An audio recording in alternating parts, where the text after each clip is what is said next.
will never be able to go back to him in his pathetic little body, I moaned with my new lover. I am here to dump my feelings after what my husband did to me and my lover after finding out about our affair. I don't think it was fair on his part to treat us this way, even though we were wrong. I did not know that my husband could turn into such a beast and become a completely different person. I feel overwhelmed by the betrayal and hurt caused by his actions.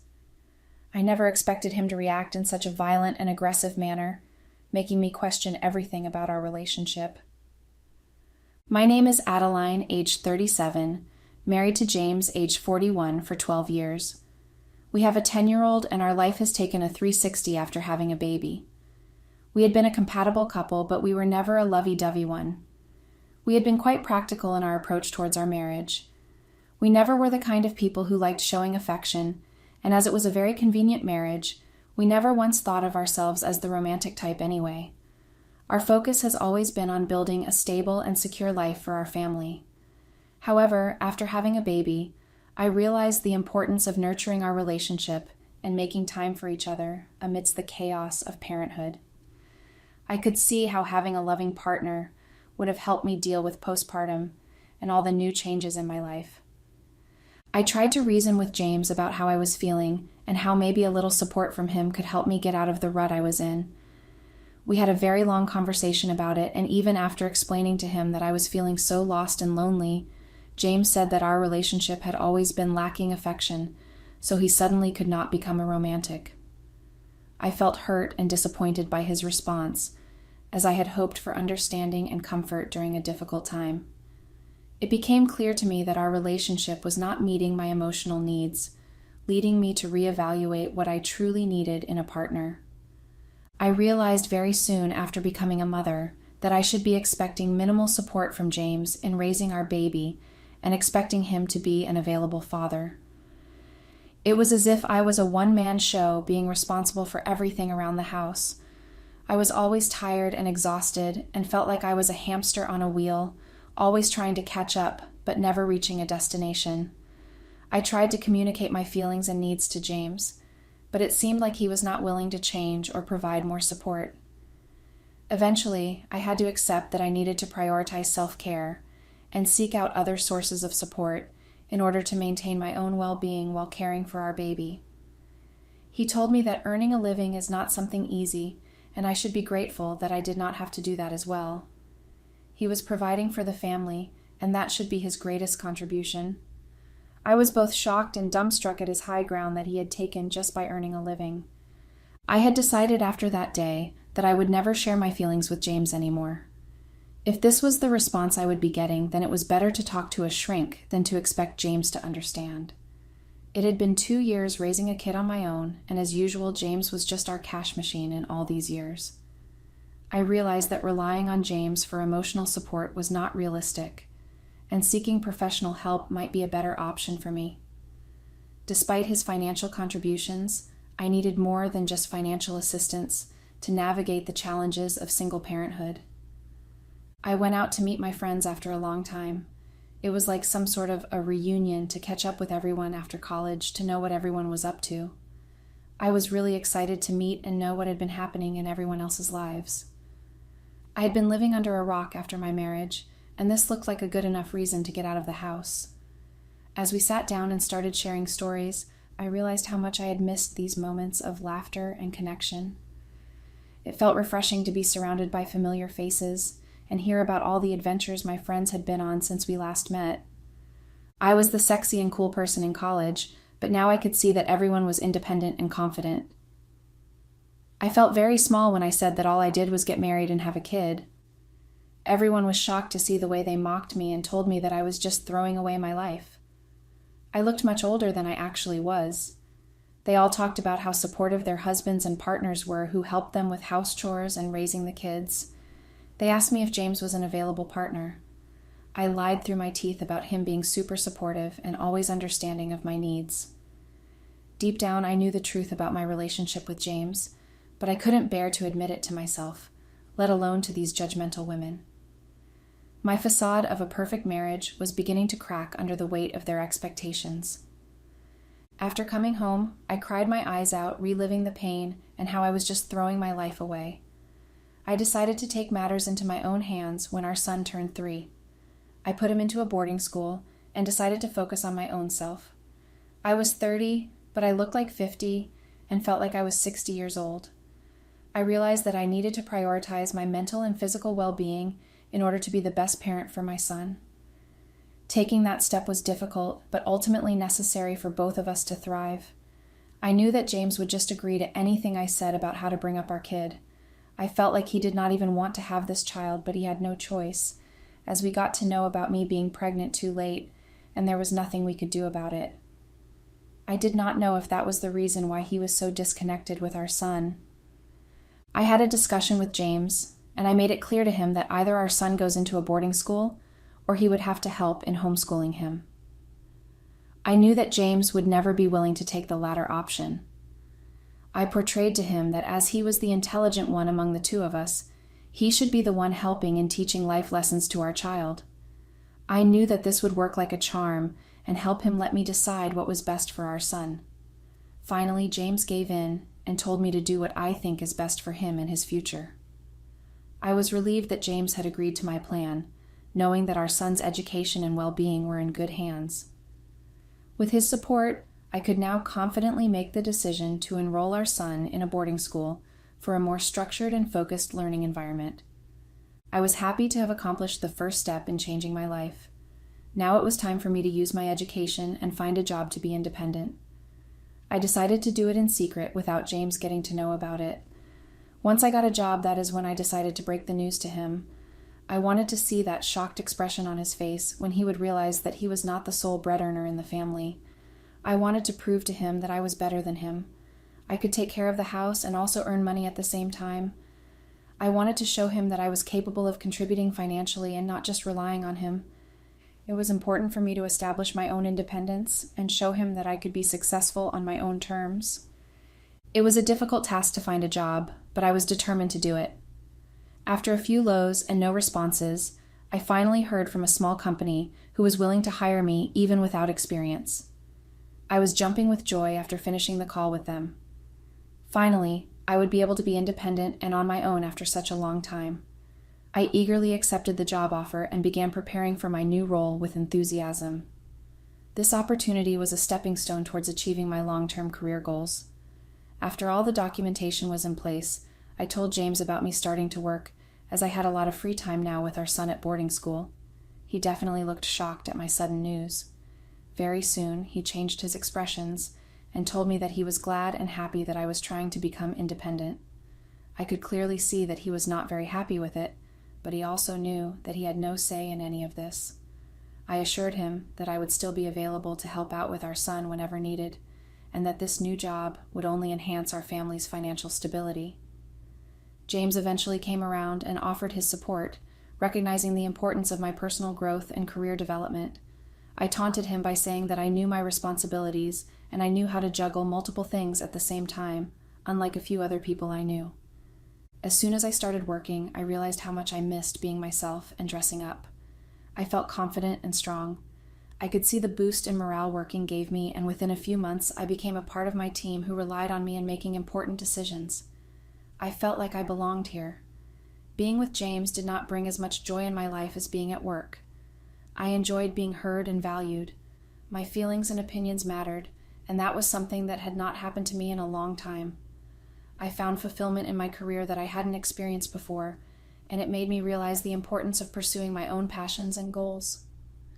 This newfound sense of purpose brought a sense of contentment and satisfaction that I had been missing in my personal life. One of my colleagues at work had suggested that I join a gym that would help me be both mentally and physically at my peak performance. I told her that I would think about it and let her know.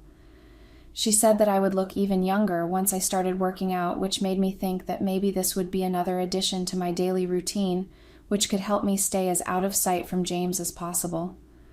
I ultimately decided to give it a try and signed up for a gym membership. I realized that not only did it improve my physical health, but also gave me a much-needed mental break from work stress. James had suddenly started complaining about food and me not being able to keep up with the house chores. I told him that now that I had my hands full, It would be better if he would try to take care of his things at least to keep up with the work piling on for the weekends. He looked irritated when I suggested he do a little work around the house. I was ready to flip at him if he would try to argue about it. It was not just my house, it was his as well. He had every right to keep it clean. I was no more the docile housewife who would just shut up and listen to everything thrown her way. I needed him to step up and take responsibility for his share of the household chores. If he wanted a clean and organized home, he needed to contribute just as much as I did. It was time for him to realize that we were equal partners in this relationship. I did not enjoy going to the gym and was about to quit it, but the thought of James made me be remotivated to start gym again after being frustrated with James. This is when my life took a drastic turn. In a few weeks, I started dating this young guy who I met in the gym. Initially, it was just harmless flirting that we enjoyed. I could see that every day when I walked in, he would check my body, and I enjoyed the way he could not take his eyes off my body. Initially, it was just a thrill that I enjoyed with the way he looked at me. But as we spent more time together, I realized there was a genuine connection beyond physical attraction. Our conversations were deep and meaningful, and I found myself opening up to him in ways I never had before. This unexpected relationship with him helped me see that sometimes the best things in life come when you least expect them. He was very different from James. He laughed at my jokes and tried to understand if I had something to say. I enjoyed being with him, and my weekends were dedicated to spending time with him. I knew that being at home with James would only drain me out, so I made sure to stay as occupied as possible. I appreciated his genuine interest in me and our conversations, which made me feel valued and understood. It was a refreshing change from the draining dynamic I had experienced with James, and I looked forward to our time together. We went out clubbing one day, and we were so drunk. Things got a little out of hand as we started making out in the club itself. We could not resist keeping our hands off of each other and made our way to the washrooms where we made out. I felt like I was back in college doing silly things. It was so much fun, though. I felt alive and did something crazy after such a long time that it felt really awesome. The thrill of being spontaneous and carefree was exhilarating, and it brought back a sense of youthfulness and excitement. It was a night to remember, full of laughter and unforgettable memories. After that day, our relationship had taken a turn, and we were no longer just looking at each other's body and enjoying it from a distance. We would make out at any chance we got, either at the gym, in the changing rooms or shower, or even in the car. We could not stop touching each other every time we met. I could feel that I was slowly falling for this guy. He was the kind of person I wanted in my life, who was supportive and loved me both physically and emotionally. Our connection went beyond just physical attraction, and I found myself opening up to him in ways I never had before. It was clear that our bond was deepening, and I couldn't deny the growing feelings I had for him. James had texted me one day that he would be out for a meeting which would take him too long. It was a long drive back home, so he would just sleep in at the hotel and get back home the next day. I knew James hated driving at night, so it was something he would have done. I decided to use this time to my advantage and call Ray, my lover, home for a sleepover. We never ever spent a day in a decent bed. It was always cramped up spaces where we made out. I was super thrilled to spend an entire night with Ray in a bed, and that too in my own house. I spoke to Ray and asked him to come to meet me in the evening so that we could have a romantic getaway at my place. He looked equally enthusiastic about it and could not wait to be with me. I ordered food as I did not want to bother with cooking and waste time and all the unnecessary stuff. I made sure to pull out my best sexy outfit to entice him once he came home. We both pounced on each other once he rang the doorbell. I was wearing a transparent lingerie set with a caftan that showed almost everything. We both started making wild love and dashing every wall on our way to the sofa. Our passion and desire for each other were undeniable as we lost ourselves in the moment, letting go of all inhibitions. The evening turned into a steamy and unforgettable night of pure bliss. Once we were done with our first round of sex and our stomachs were growling, we decided to eat some food and go on for another steamy session. I turned off the alarms and the doorbells as I did not want anyone to disturb us till late in the afternoon tomorrow. We moved our romance to our bedroom, where I decorated the entire room into a passionate honeymoon suite. It had handcuffs and other items that could help us enhance our experience for the night. As we indulged in our second round of passion, the room transformed into a haven of desire and intimacy. The night was filled with exploration and excitement as we continued to deepen our connection. Once we were done and exhausted, we made our way to the bathroom where I had prepared the bathtub with bath bombs and wine so that we could experience everything in just one night. I did not want to leave any of the experiences until next time. We were both in the bathtub, and Ray was arousing me in ways that James never did. I moaned with passion that I could never go back to James and his pathetic little body after all this that Ray made me feel. I knew at that moment that Ray was the one I truly desired, and I made a decision to end things with James once and for all. As we continued to enjoy our time together, I felt a sense of liberation and excitement for what the future held with Ray by my side. We were tired and then fell asleep after all that passionate love. I got up in the morning full of bliss from last night. When I looked around to find Ray, he was nowhere to be found. I thought that maybe he was in the bathroom and turned around and went back to sleep. I woke up after some time and still had no sign of Ray. I was about to get out of bed when I noticed James sitting at the edge of the bed waiting for me. I was shocked to see him come home so early, and the room was a mess while I was still naked. I knew that I was caught red-handed, and there was very little I could do to get out of this situation. I knew that he had already understood what had happened here last night, and maybe he even met Ray, and that was the reason he was missing.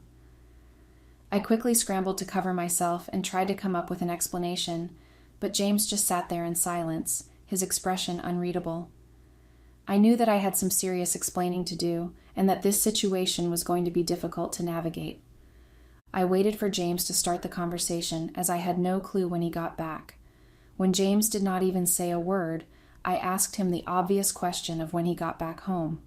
He then started saying that he was back when I was enjoying my time in the bathtub with another man in a house that he had bought. He also heard the remark that I made about him and his body. He told me that if I hated him so much, then why was I even with him? Was it for the money that he earned? It was definitely not for our child, as I had already sent him away. I just wanted to use him for his money and enjoy it behind his back. I realized in that moment how selfish and manipulative I had been, using him for financial gain and taking advantage of his trust. It was a wake-up call for me to reflect on my actions and make amends for the hurt I caused. I also knew that he was the cause of all of this. I knew that at least now I should stand up for myself and tell him that all of this was his fault. If he had shown me a little more love and had been understanding of my feelings, then maybe I would not have been so desperate to find someone else who cared and loved me. I knew that everything was shattering, so there was no point holding myself back and letting James know exactly how he made me feel all these years so that he understood what I had been putting up with all these years. He was not a very easy person to live with. He always made sure to make me realize how small I was and how he was the one paying for all my comfort and luxuries, and that I should be grateful for him. I finally mustered the courage to stand up for myself and express my true feelings, even if it meant potentially ending the relationship. It was a liberating moment of self-empowerment that I knew I needed to embrace for my own well-being. He laughed after I was finished and said that our marriage was just an agreement that we both had to honor. There was never love, and we never expected that from each other right from the time that we were married. I was the one who started being more demanding of his time and affection as time went by, and he did not know how to deal with it. He started working extra hard to earn more money for my demands, and he did everything that he could to make sure that I had all the luxuries in the world, but I was still upset.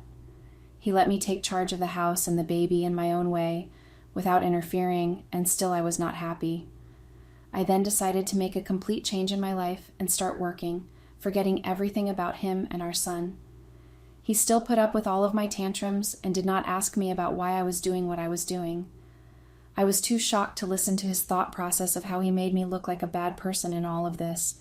We had a very big argument where we both started throwing things and blaming each other for the things we had done in our marriage. He then told me that he had had enough of a selfish and ungrateful person like me and wanted me to leave his house immediately. He said that I had no right over anything that he had bought since it belonged to him. He demanded that I pack my things and leave, making it clear that our marriage was over. The hurtful words he said made me realize that our relationship had reached a breaking point. He mocked me that since my lover had a great body and was good at sex, maybe he will give me some place in his bed that too naked. I knew that there was no point in arguing with James right now. I called Ray, but his call went straight to voicemail. I did not know what to do, but I knew that I could not stay with James in the same room for even a single second now. I packed a bag and left the house, needing space to process everything that had just happened.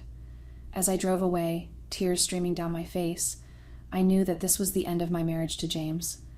I kept trying to reach Ray while trying to figure out where I needed to drive to, but there was no answer. I wondered if James had threatened him, or was he in some kind of problem that he was unavailable. I decided to drive to the gym and maybe try to find him there. I had no luck with Ray, so I crashed over at one of my colleagues' houses for the night. The next day at work, I was unable to focus thinking about the events from last night. I soon received a call from my son's boarding school that his bags were packed and when I was coming to pick him up. I was surprised at this sudden news and asked what had happened. They told me that his father had decided to take him out of school and that I would be coming to pick him up. I told them that it was a misunderstanding and to let him be at school. I quickly called James, who picked up after a few tries. I asked him why he was involving our son in all of these. He told me that he was not very sure if he was actually our son. I was baffled at his allegations. He wanted me to take care of my son on my own now that I had a job. He wanted nothing to do with me or my son. I did not really understand if I was dreaming or if this was happening for real. How could James just ditch his own son when he was actually having problems with me? I told him that it was definitely his son, and he should not be dragging him into our mess. He asked me to come and sign mutual divorce papers, which mentioned that I did not want anything from James and would never ever try to meet our son ever in life. I just wanted to go separate ways and have nothing to do with any of them. I couldn't believe how heartless James was being, but I knew I had to prioritize my own well-being and move on from this toxic situation.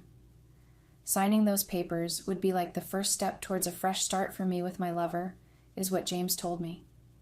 He said that no lover would want to get kids in their passionate sex life, which he was sure would not last for more than 6 months. I knew he was mocking me, but I also knew that right now, all I needed to do was think of a solution to keep my son at school. I went to meet James at home and asked him what he wanted me to do so that we could start over again. He said that he does not like making the same mistakes again and again in life. All he wanted was me to be out of his life, which meant that I should be out of our son's life as well. He said that it was the only way he could take revenge from me. He knew that breaking this marriage would not affect me as much as not being able to see my son or talk to him, which was very true. That is exactly what he wanted from me, or else he was willing to ruin my son's life. I had no choice but to sign those papers to secure a bright future for my son. It was a difficult decision, but I knew that sacrificing my own happiness was worth it to protect my son. Despite the pain of losing my husband, I had to prioritize my son's well-being above all else. I am sitting on a park bench with tears in my eyes writing this down. I knew that I needed to let this out so that I can make sense of what I just did. I might be judged for being a bad wife, which I don't mind, but I truly love my son. I have no idea how I can even imagine my life without him. I now realize that maybe I should have just stayed with James with all the insults he threw at me. At least then I would still be able to see my son and talk to him. I am at a personal loss right now. I feel like I am going to lose my senses after such a drastic decision that I made. Maybe I could try harder and get back my son. He is old enough to choose to live with one of us. I don't know what to do anymore. My brain is shutting down and I feel like I have a rock on my heart. I need to find a way to communicate with James effectively and come up with a plan that prioritizes our son's well-being. It's important for me to stay strong and focused during this difficult time. At the same time, I also know that James would be able to provide him with a much better life than I ever could. Maybe I should just leave my son under James's care and start over. Thank you all so much for listening to such a long and boring story of my life. I know many people will judge me for not even being guilty of cheating on my husband, but it is true that I am not guilty about it. I am only guilty for leaving my son behind. I hope after reading all this, you all would understand what I had been through and why I did what I did. Hope to see some positives coming out of this post. Thank you again for taking time out to listen to me.